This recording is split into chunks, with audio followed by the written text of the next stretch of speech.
Hello दोस्तों, मेरा नाम है जयप्रकाश और आप सुन रहे हैं रीडर्स जर्नी।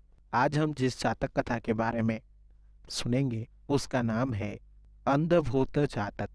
बोधिसत्व कभी एक राजा थे और उन्होंने न्यायपूर्वक शासन किया। वो अपने पादरी के साथ पासा खेलता था, जिसका अचूक सौभाग्य मंत्र था। ये प्रकृति का नियम है कि नदियां हवा देती है और पेड़ प्रकृति के नियम से लकड़ी से उगते हैं, और अवसर दिए जाने पर सभी स्त्रियां अधर्म का कार्य करती हैं।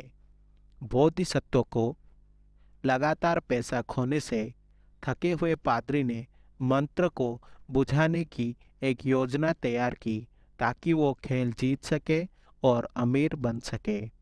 उसने एक गरीब गर्भवती महिला को पाया और ये अनुमान लगाते हुए कि वो एक लड़की को ले जा रही थी, उसने जन्म के बाद बच्चे को लेने के लिए भुगतान किया।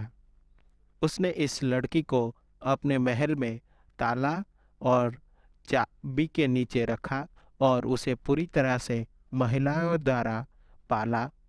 उसे कभी भी अपने अलावा किसी पुरुष को देखने नहीं दिया, और जब वो बड़ी हुई तो तब उसने उससे ब्याह कर लिया।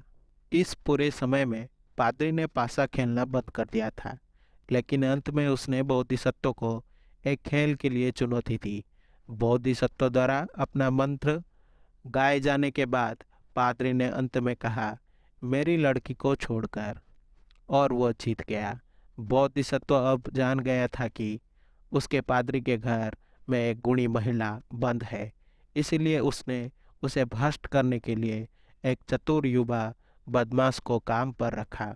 ये जानते हुए कि पादरी अपनी पत्नी के परिचारक को प्रतिदिन इत्र और फूल खरीदने के लिए बाहर भेजता था, घोटालेबाज ने पादरी के घर के पास एक इत्र की दुकान खोलने के लिए बोधिसत्व के पैसे का इस्तेमाल किया। एक दिन जैसे ही परिचारक वहां से गुजरा, बदमाश अपनी दुकान से बाहर निकला, खुद को उसके पैरों पर फेंक दिया और चिल्लाया, माँ, तुम इतने समय कहाँ थी? उसके दोस्तों ने जोर देकर कहा कि दोनों एक जैसे दिखते हैं, और आखिरकार परिचारक को यकीन हो गया। दोनों गले मिले और अपने जीवन पर चर्चा की। परिचारक ने अपने बेटे को उस खूबसूरत महिला के बारे में बताया जिसकी वो देखभाल करती थी, और उसने अपने माँ को सभी फूल और इत्र देने का वादा किया जो वो मुफ्त में चाहती थी। परिचारक इतने फूल और इत्र लेकर घर लौटा कि पादरी की पत्नी ने पूछा कि उसने अपने पति को खुश करने के लिए क्या किया। उसने समझाया कि वो अधिक पैसा नहीं खर्च कर रही थी, वो अब नियमित दुकान के बजाय अपने बेटे से चीजें प्राप्त कर रही थी। कुछ दिनों के बाद स्कैम्प ने बीमारी का नाटक किया।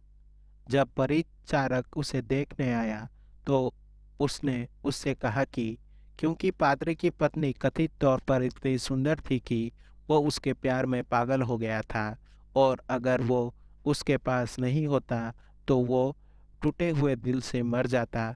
परिचारक ने कहा कि वो इसकी व्यवस्था करने की कोशिश करेगी। जब परिचारक ने पादरी की पत्नी को अपने बेटे के मोह के बारे में बताया तो वो उससे मिलने के लिए तैयार हो गई, अगर उसे उसके कमरे में तस्करी कर लाया जा सकता था। इस बिंदु से जब वो महल में लौटी तो परिचारक ने अनाड़ी होने का नाटक किया। जब उन्होंने उसकी तलाशी ली तो पहरेदारों पर धूल उड़ गई। पहरेदार उसकी दुर्घटनाओं से थक गए, और आखिरकार उन सभी ने उसकी टोकरियों को निरीक्षण करना बंद कर दिया। फिर उसे स्कैम्प को फूलों की टोकरी में छिपा दिया, और वो उसे युवा पत्नी के पास ले गई। वो कंपनी के लिए खुश थी और वो तुरंत ही एक दूसरे के प्यार में पड़ गए। पादरी के घर पर होने पर वो कई दिनों तक छिपा रहा।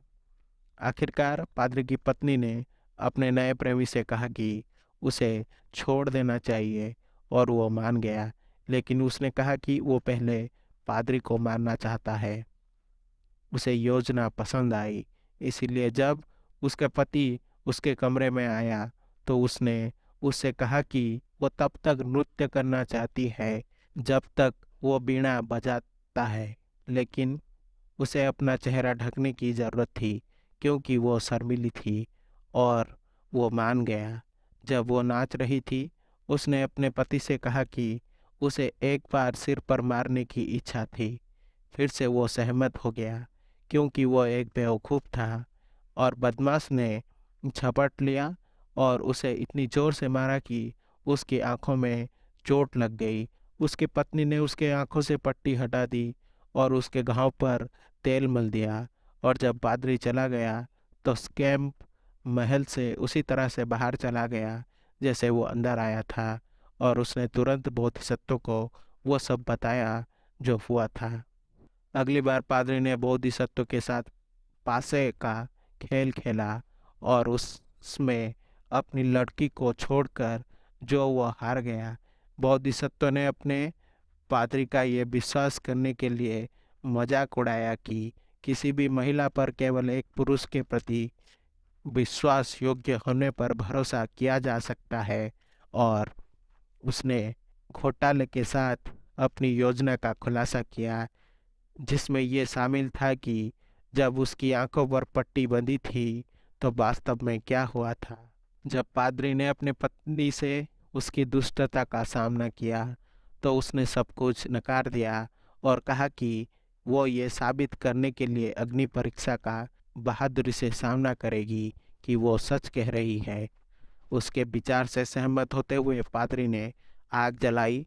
लकड़ी ने इकट्ठी भीड़ को शपथ दिलाई, किसी आदमी का हाथ नहीं है, लेकिन मेरे पति ने कभी मुझे छुआ है। मैं इस आग से खुद को बचाने के लिए सच्चाई का आह्वान करता हूँ। समारोह से पहले उसने अपने परिचारक को आग की लपटों में चलने से ठीक पहले अपनी प्रेमिक को उसके हाथ पकड़ने के लिए कहने का आदेश दिया था। और जब समय आया तो वो उसके पास दौड़ा, उसका हाथ पकड़ा और उसे ऐसा करने के लिए मजबूर करने के लिए पादरी की निंदा की। महिला ने अपने हाथ मुक्त कर लिया और अपने पति से कहा कि वो अब खुद को आग में परखने में असमर्थ है क्योंकि उसका दावा तकनीकी रूप से सच नहीं था, लेकिन पुजारी ने छल से देखा, उसे पीटा और उसे भगा दिया। ये कहानी बुद्ध के जीवन काल में बुद्ध के शिष्यों में से एक महिला के प्रति आकर्षित हो गया और बुद्ध ने उसे ये याद दिलाने के लिए ये कहानी सुनाई कि महिलाएं कभी भी पुरुष नहीं हो सकती। आशा करता हूँ कि आपको ये जातक कथा अच्छी लगी होगी। अगर आपको मेरी वीडियो पसंद आई तो इसे लाइक करें और शेयर करें और ऐसे वीडियोस देखने के लिए मेरे चैनल को सब्सक्राइब करें।